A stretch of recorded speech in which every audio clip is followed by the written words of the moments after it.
Hello there. Hi, you awesome folk. What are you doing to make today great? Make today count. Do something, even if it's just tidying a drawer out, do something productive today. So let's begin straight away today talking about being productive and positive. Let's do this first of all today.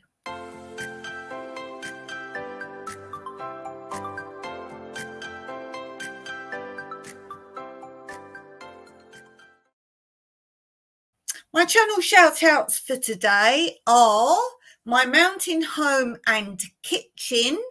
Do go and check out that channel, and also go and check out Joe Hupp, Hupp, Joe Hupp. Let's get him up to 500 subscribers, shall we? Let's do that. He could do with a nice little happy boost to 500. So let's do that. Yes, 500. He's a small channel. I do mean 500. So go and have a look at both channels and give them a thumbs up and subscribe while you're there. I'm sure they will appreciate it, as I appreciate it. If some people forget to say how they knew of a channel. So I'm always interested. If you're new to either of my channels, then I always like to know how you knew of them, so do let me know. So we've got some bees coming up, some filming of some beehives, if you're interested in beehives. Also some geocaching. Geocaching is kind of like a treasure hunt. If you don't know, you can get it on an app on your phone, and it's like Google Maps, but it's much better than Google Maps because it shows you all tracks in areas that Google Map cannot show or is unable to show. So if you live like me in a very rural area, places that you can't even see on Google Maps, you can find on the geocaching app. And you go on there and it puts marks on the map, and you go to those places and you hunt for the treasure. So I've got a little bit of that to show you, a little bit of what sort of things you can find. Some are big chests you can find with things in, and you can take what you want, but you've got to replace with other things if you find those. So you put something back. So always take some stuff with you. Some aren't that. Some are just a little bit of paper, and you write when you sign up to the app, which is free. When you sign up, you have to put your code name, and you have to sign that on the bit of paper to say you've been there. And then it gets marked up, gets marked off on your app, on the map, with a smiley face that you found the treasure.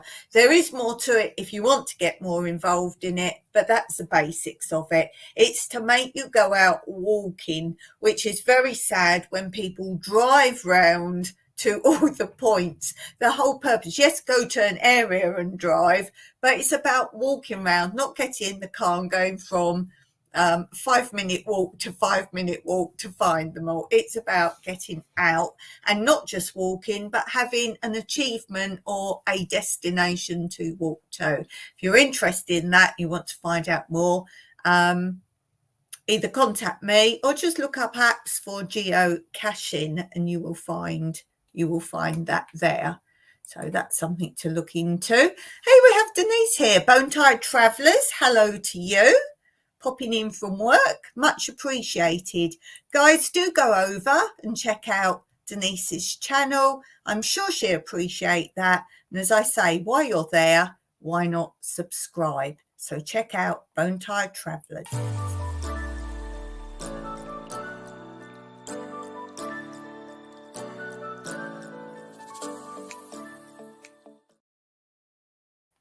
So that's something to go and have a look at. Hopefully that's a new channel. So it's 3 shout outs we've done so far, and we've barely started. So yes, we've got beehives coming up. We have Friday quiz, of course. We have Friday story time. I've got something very different for you today on Friday story time.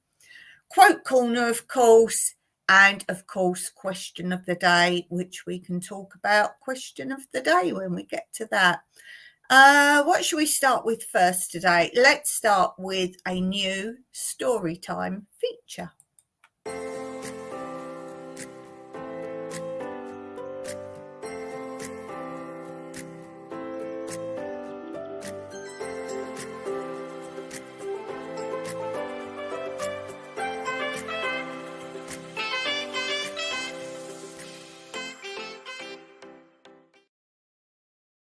Now, I'm originally from South London, as some of you may well know.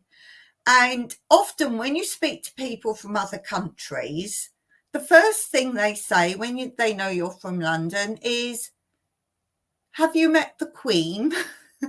Now, I know it's a king now, but I'm talking about in my time. Have you met the Queen? And my answer was always, yes, I have. So there's stuff coming up on my story about that. So on this channel, I have a playlist and it's my childhood memories. So there will be an episode where I explain that further, where I saw the Queen. I was only, I'm going to guess 40. Oh, it was 1977. It was 1977. Yes, I remember. I'm not normally very good at remembering years, but there was a reason it was 1977. But I'm not giving it away. Go and check that out. And if you like my series on this channel, my childhood memories, it's got its own playlist, so you can easily find that. Talking about me growing up, and there's some funny stories, there's sad stories, there's an accident, there's all sorts going on those. If you're enjoying those, then do also go and check out one of my other channels, which is called Everything Dance, Your Mentor. Make sure you put your mentor at the end, because there's a few channels that have used the name Everything Dance. So Everything Dance, Your Mentor. Click on my lives on that channel, and every alternate or thereabouts of those lives are me talking about my dance career. Yes, my professional dance career, but starting right back to my very first dance lesson. And that's funny. There's some funny bits in there. Episode 2 is the funniest so far. Episode 2 is really funny. Tragic, but funny. So do check that out as well. So if you like that, but do check on this channel, my childhood memories. So I'm really enjoying those. They're the sort of things I love to talk about. I love to just chat. Okay, so talking about London, and it's because today I'm going to talk about the Thames. I'm sure most of you know, but the Thames is a big river that runs from the sea through London. And many, many years ago, in winter, it always had a winter market, because it would freeze over completely and there would be a winter market. Not in my time. But anyway, let's talk a little bit about the Thames for our story time today. And this book says, today there are few ships on the Thames to speak of, no liners nudging into the pool of London, giants of the sea hauled on taut holsters by little tugs. The few sailing barges carry tourists. No collier ships lower their funnels to clear London's bridges and London's docklands, which lay in ruins for a decade or more, have been reworked for offices, marinas and windsurfers. The warehousing has crumbled. The river is commercially dead, but ecologically alive again, home to fish and duck. Hardly anybody arrives now in London by sea. In most people's minds, the aeroplane replaced the ship, just as the railway replaced the river and the canal as a means of transport. That London appears to survive very well without its port. It gives the impression that ships and sailors are from our very distant past, and rivers and the sea have for England no serious use now. Now they are being redeveloped for fun. Yet within recent memory, London's port below Tower Bridge, not only the great expanse of dockland, but the riverside north and south down to the Isle of Dogs and beyond to Tilbury, was the greatest in the world. Since the 1960s, international passenger and freight traffic have become sharply segregated, and we imagine everything goes by air these days. But a very high proportion of goods coming to Britain arrives by sea. That excludes the lorries which cross the Channel in the final stages of their journey from Europe. Airports ship people about, ships still handle most trade, oil, timber, cars and coal. London's port has not entirely disappeared. Much of it has simply gone out of sight, down the river to Tilbury and the oil terminals and wharves of this estuary. There are far few ships because the tankers and liners are now gigantic and their goods are hidden away in great metal boxes, containers weighing up to 40 tons each. Until the post-war years, the Thames was vital to London's expansion, and the whole of the navigable river from the sea to the upper reaches around Cricklade played a part in providing the city with food, water, building materials, luxury goods, and valuable foreign trade. In the Middle Ages, the great export was wool, and such legendary Londoners as Richard Dick Whittington, a mercer, several times Lord Mayor, and London benefactor, made money out of dealing in the export of woolen cloth. Did you know that's what Dick Whittington became? As London grew, so did its port. Downriver from Old London Bridge was straddled the Thames, more like a barrier than a river crossing, the ships that traded with other parts of Britain, with Europe and the East and West Indies, accumulated steadily until the river was crammed with mast, often likened to a forest. Further downstream were the Woolwich Arsenal, the great shipbuilding yards of Blackwall, and the naval docklands of Chatham. Above London Bridge, the Thames had a different kind of character, with barges taking London's wealth inland and bringing back wood and cheese and malting barley. London was never, however, just a port. It began as early as the late Middle Ages to develop a dominance in Britain quite unmatched by any major towns in Europe. Everything accumulated in London, and its concentration of wealth influenced the development of farming and trade in the regions around it. This dominance had a great deal to do with the fact that it was on the Thames and with the special nature of the river itself. It's no coincidence that the royal palaces, Windsor, Hampton Court, Whitehall, Greenwich, and others, now long gone, were built beside the Thames.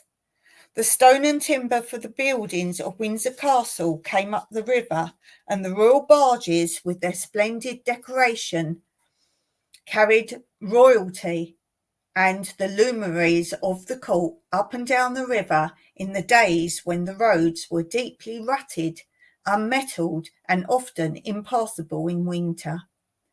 This early royal presence on the Thames was significant. It was truly a royal river for its concentrated political power here. When this executive clout was combined with the trading wealth of the city, all influence and riches accumulated on the banks of the Thames.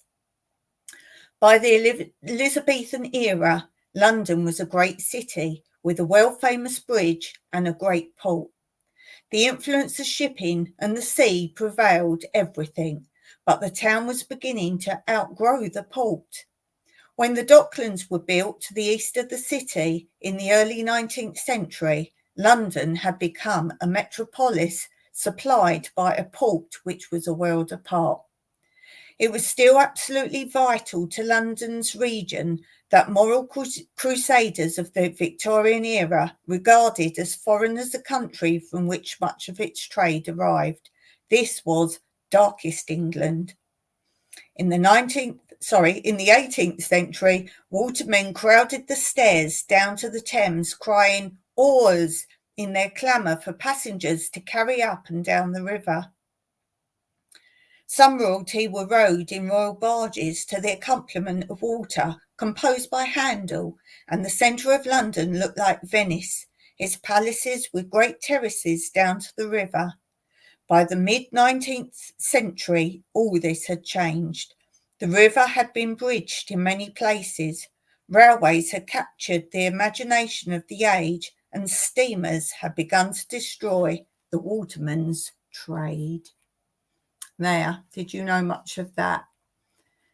Okay, let's go on to today's quote corner.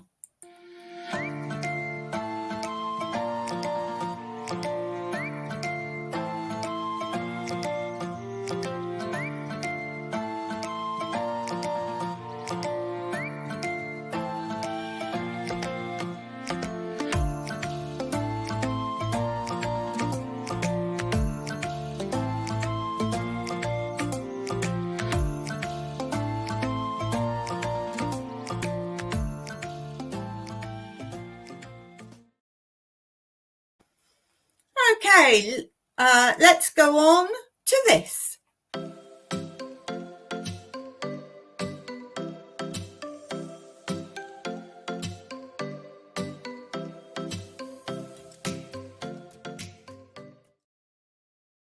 It kind of fits this theme of today's quiz. If you know, the quizzes change theme every episode. Today's quiz is going to be the age of exploration. Ooh. So let's begin straight away. I'm going to read the questions and then I will go through them again with the answers. Remember, if you're watching this back later, you can pause at any time. The first question was that's why I said was Sir Francis Drake an Englishman or a Spaniard? Was St. Francis Drake an Englishman or a Spaniard? If you're watching this live, you can put the answers in the comments if you want to. The second question, what was Columbus's largest ship called? Now I'm going to give you choices, so you've got a good chance. Was Columbus's largest ship called the Santa Maria, the Santa Ana, or the Santa Barbara? Now I think you will know the answer for sure. The next question. Francisco Pizarro conquered the Incas. Is this true or is this false? Francisco Pizarro conquered the Incas. Is this true or is this false? Question 4. From which country was Bartholomew Diaz? There's one for you. From which country was Bartholomew Diaz? And I nearly said what he did, but that may give it away. I don't know. So that's 4. We've got 4 more to go. Just going to have a drink. I further to get the drink now. If you saw my other channels live, we had a big disaster on, I think it was Monday's one. We had a big disaster. Big disaster. Okay, the next question. On which island did Columbus land? Do you know this one? On which island did Columbus land? 3 more to go. What was discovered in 1911? That doesn't narrow it down very well, does it? What was discovered in 1911? The next question, what is a neo? Now, that means new in Greek, neo, but this is neo. What is a neo? N-A-O, a neo. What is a neo? And the last question, when did a ship first sail all the way round the world? Ooh, I wouldn't have known this. When did a ship first sail all the way round the world? I wonder if anyone knows that one. I certainly didn't know that one. Okay, let's go through the answers. The first question was Sir Francis Drake an Englishman or a Spaniard? And I hope if you're from either of those two countries, you know which is the correct answer. He was, of course, an Englishman. If you're English, you would have done that in history at school, definitely in primary school. I remember that. Question 2 was, what was Columbus's largest ship called? And the answer was, of course, the Santa Maria.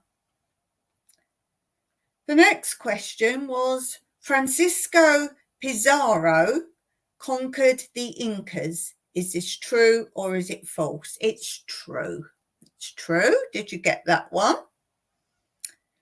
The next question, from which country was Bartholomew Diaz?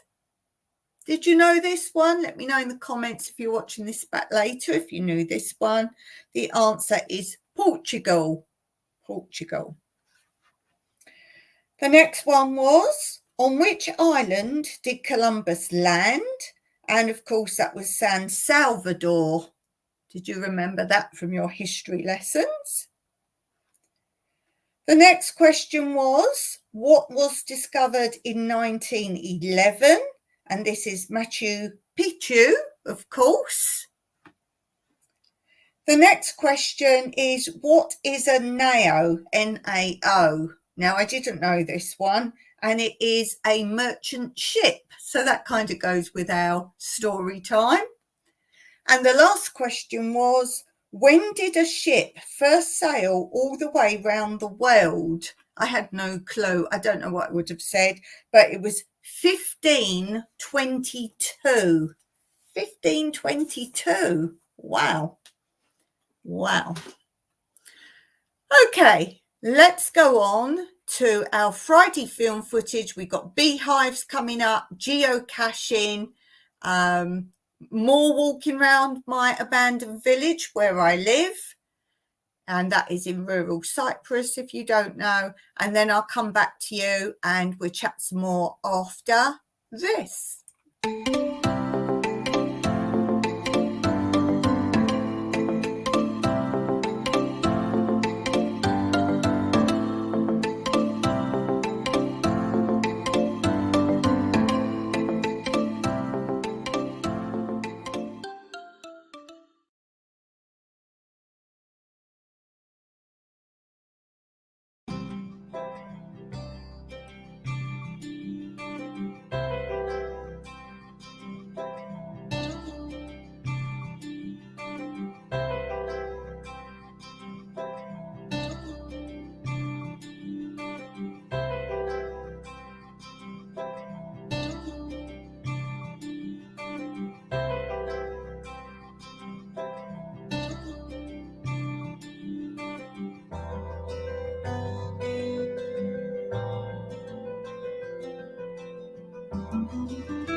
So I hope you enjoyed that. There was certainly a lot of beehives there. That all over rural Cyprus, you will see beehives like that. That isn't particularly a large amount.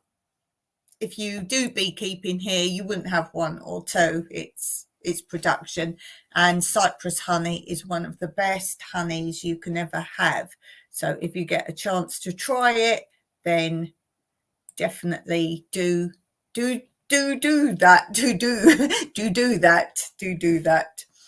Okay, let's go on to this.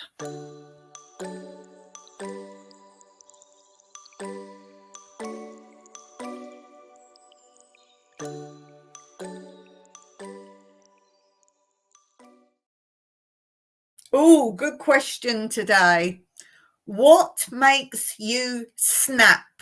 What does it take? Ooh, what does it take? What makes you snap? I wouldn't say snap particularly, but really gets me is when you explain something, you maybe put your reasons or your facts there, and people still say, no, that's not right. No, that can't be right. When it's factual, I only speak factual, and people go, no, they're not having it. They're not having it. A bit like a narcissist. That no matter what you say or do, they'll be like, no, that's not right. No. And there's nothing you can really do apart from walk away. I wouldn't give in. I wouldn't argue. I'll say, well, that is the facts. Show me your facts as to why that's not true. And I just won't be bothered with those people anymore. What's your answer? What is it that tips you way over the edge?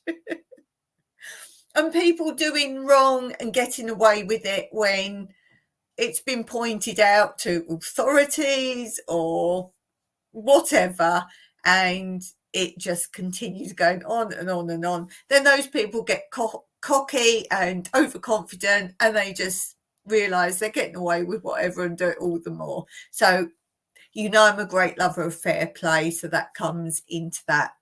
I wouldn't say it makes me snap, either of those things. I don't shout. I find it's more of a thing if instead of shouting, you just go silent. You just raise your eyebrows.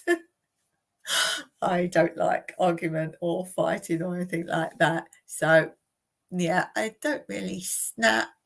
I don't give up on things, but with some people, there's just no hope.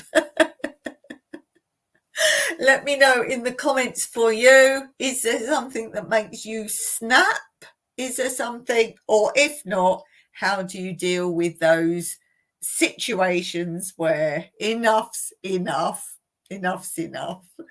And I'll give people one chance. I'm talking about big major incidents that happen. I'll give them one chance, but that's it. So I don't surround myself with, as they say, if you surround yourselves with turkeys, you're never going to soar with the eagles. So I just don't tolerate certain types of people. If I'm your friend, wow, you're brilliant. I just don't. I just walk away. Okay, I think we're finished there. Join us next week. If you like what you saw, do please hit that thumbs up and make sure you subscribed. Check out my other channels as well. And don't forget to drop me a comment so I can say personally hello to you. And it reminds me to pop over to your channel when I follow so many channels. I'll go and forget some people sometimes. So if you drop a comment, I always come and check out what you've been doing on your channel. So going to finish there for now. I will see you here next Friday or live on my Monday and Wednesday lives on my other channel, New Beginnings, my everyday life in rural Cyprus. Hope to see you there. Bye for now.